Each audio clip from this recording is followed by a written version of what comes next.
maanta oo bishu ay tahay 31 bisha 3 2020 waxaanu xaqiijinaynaa in ay jiraan laba xaaladood oo qaba xanuunka COVID-19 oo midkood uu ku sugan yahay magaalada Berbera oo dhalasho ahaan uu yahay Chinese kalabaadna uu ku sugan yahay magaalada Burco oo ah qof Somalilander oo haysta dhalasho dalka Ingiriiska labadan xaaladood ama labadan bukaan waxaanu arrinkooda ogaanay 26 bisha kadib waxaanu sameynay maalintii Jimcihii oo bishu ahayd 27 waxaanu amar ku siinay maamulka caafimaadka ee magaalooyinka Berbera iyo Burco in lagu sameeyo shaybaar labada qof si loo hubiyo in xanuunka qabanayeen kale shaybaarkaasi waxa sameysay wasaaradda caafimaadka natiijadii soo baxday markaa waxay noqotay in xanuunkaasi ay qabaan uu jiro laakiin si aan u xaqiijino ama aan u hubsano waxaanu u dirnay dhiigoodii mar labaad shaybaar ku yaal dalka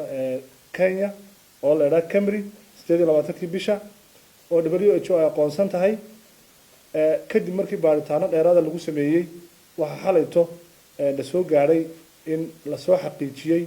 oo ay iswaafaqeen baaritaankii nagu aan sameynay iyo baaritaankii uu sameeyay shaybaarka ku yaal dalka Kenya labada qofna yihiin laba xaaladood oo xanuunka coronavirus qaba isla markaa waxaan anagu amar ku siinay dhammaan maamulada caafimaadka ee labada gobol ee saaxiib iyo togdheer inay bilaabaan in la daba galo ama baaritaan lagu sameeyo dhammaan dadkaasi ay la kulmeen ay la joogeen ama intii labada ay ku sugnaan labada magaalo ay sarkeen si aan u xaqiijino ama aan u hubino inay jiraan dad kale oo xanuunka iyaguna qaba waxa kale oo idin sheeganaa inaanu baaritaanada wixii ka soo baxana aanu idin soo wadaagi doono labada xaaladood ama labada bukaan ee idin sheeganay labadaba xaaladoodu way degan tahay aad bay u fiican yihiin waxaana gacanta ku haya shaqaalaha caafimaadka ee labada magaalo waxaanu halkan uga faa'iideysanaynaa inaanu dadweynaha farno in horena waan u sheegi jirnay inay u hoggaansamaan oo ay raacaan tilmaamaha iyo awaamirta ka soo baxaysa guddiga qaran ee la dagaalanka iyo ka hortagga iyo diyaargarowga xanuunka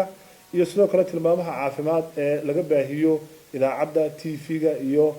goobaha kale dadkana waxaanu faraynaa in arintaasi ay tahay arinta xaqiiqada ah ayna tahay maanta laga bilaabo in la fulin doono talaabooyinka xiga aad baad u mahadsantahay. Assalaamu calaykum waraxmatullaah.